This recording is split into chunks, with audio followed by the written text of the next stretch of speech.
In the summer of 2017, a team of glaciologists working in northwest Greenland made a discovery that quietly horrified the Danish government.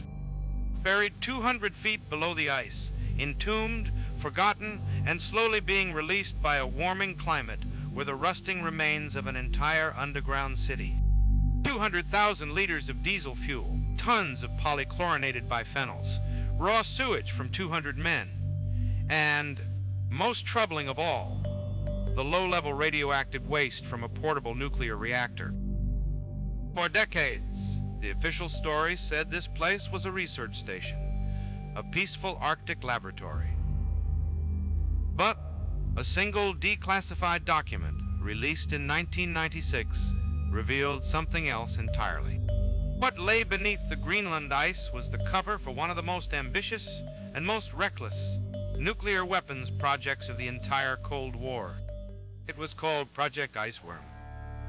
And until the ice began to melt, almost no one knew it had ever existed. By 1958, the United States Army faced a problem it could not solve with money or technology alone. It was a problem of geography. The Soviet Union's industrial heartland, the factories of the Urals, the cities of Siberia, sat at high latitudes, and the shortest distance from American soil to those targets did not pass over the Atlantic, it passed over the Arctic. Whoever controlled the Arctic controlled the path of the next war.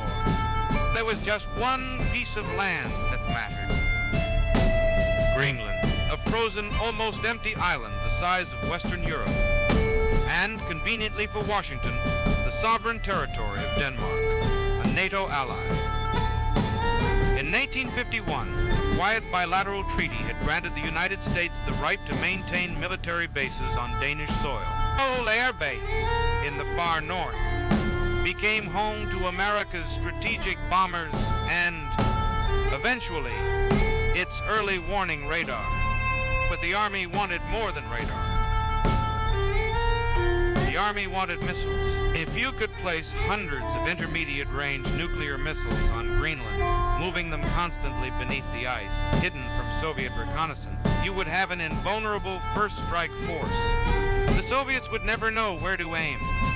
They would never know which tunnel held a live warhead and which held only ice. The plan needed a name.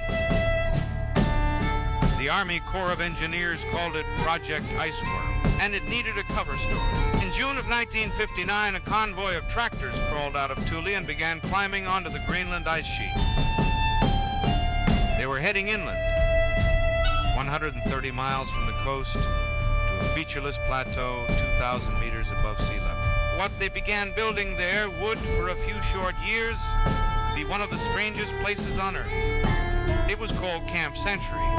To the public, to the press, and to the Danish government, it was a feat of peacetime engineering, an Arctic research station, designed to test how men and machines could survive beneath the ice. The cover was elaborate.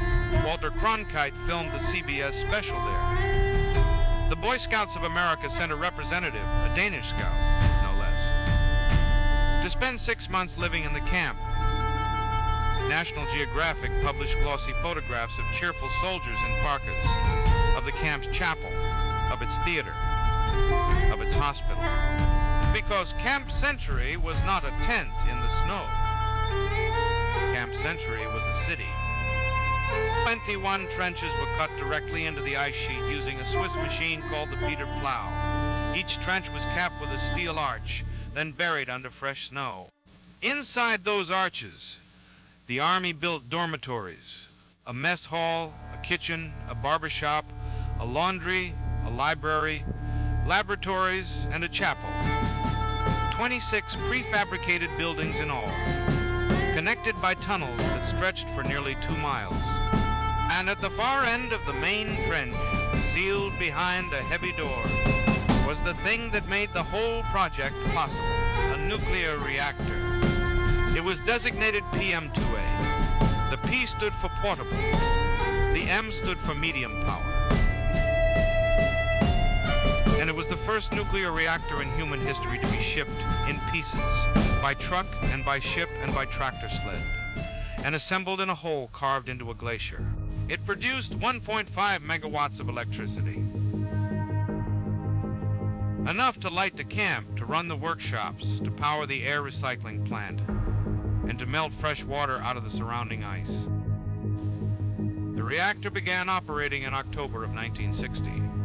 For the first time in history, a permanent human settlement was running on atomic power, under polar ice, with no resupply for months at a time. But Camp Century, for all its scientific glamour, was only the beginning. Only the prototype. The real plan, the plan that lay behind the chapel and the library and the Boy Scout and the Cronkite cameras, was something else entirely. Project Iceworm called for the excavation of 2,500 miles of tunnels beneath the Greenland ice sheet, an area the size of the state of Alabama. Within those tunnels, the Army would station 600 Iceman missiles, a modified version of the Minuteman intercontinental ballistic missile, each carrying a thermonuclear warhead. The missiles would not sit still. They would be mounted on rail cars and shuttled constantly between firing positions through the labyrinth of ice tunnels. To a Soviet observer, every shaft would look identical. Every launch point, decoy, or reel would have to be targeted. It was, on paper, the perfect deterrent.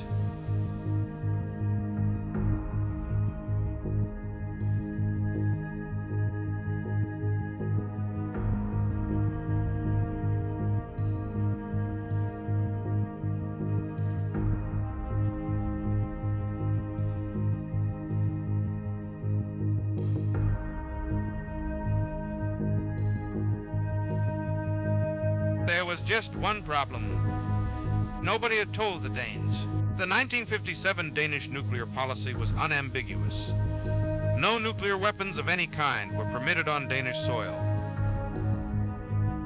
And Greenland was Danish soil. For Iceworm to function, the United States would have to either obtain Denmark's consent, or it would have to deceive Denmark entirely. The Army chose deception. Internal Army Corps of Engineers documents, declassified in 1996 and now held by the Defense Technical Information Center, show that Iceworm was discussed at the highest levels of the United States military without any plan to inform the Danish government. Camp Century was the cover. The reactor was the cover. The Boy Scout and Cronkite were the cover. And the cover would last only as long as the ice cooperated.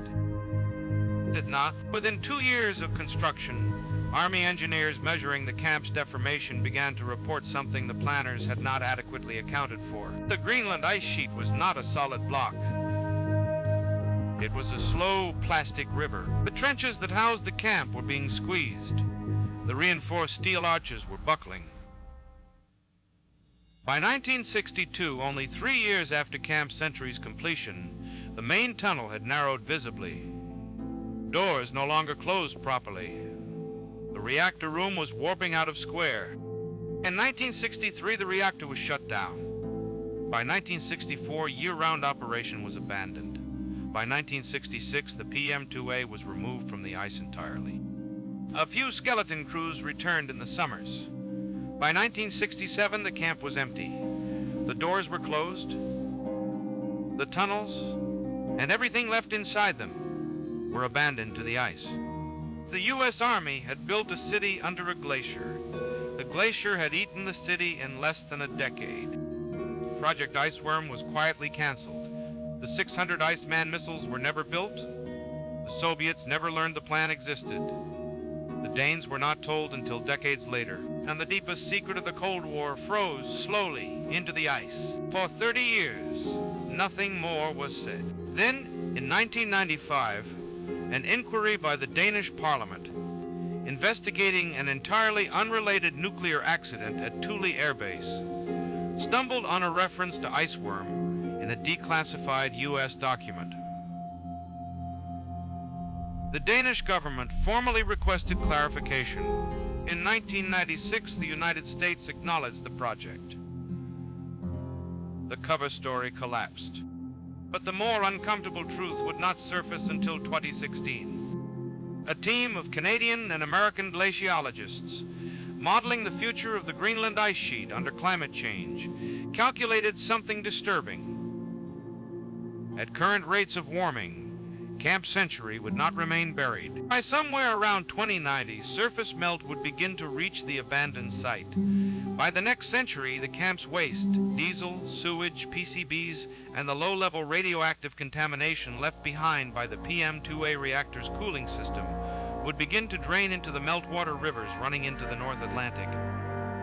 Why? The Cold War, they realized, had built itself a time bomb. And the timer was the climate. In 2025, the question of Greenland's future returned, briefly and loudly, to the front pages of the world's newspapers. A new American administration spoke openly of acquiring the island, by treaty or otherwise. The Danish foreign minister, asked about American interest in Greenland, said only this: "We have, after all, been through this before." Project Iceworm is a story about ambition, about what a great power will build and what it will hide when it believes the cost of losing is greater than the cost of lying. But it is also a story about the limits of secrecy. Documents can be classified for 50 years. Glaciers cannot. The ice does not keep secrets forever. And somewhere 200 feet under the Greenland snow, in a tunnel that no longer holds its shape, the Cold War is still waiting to be uncovered.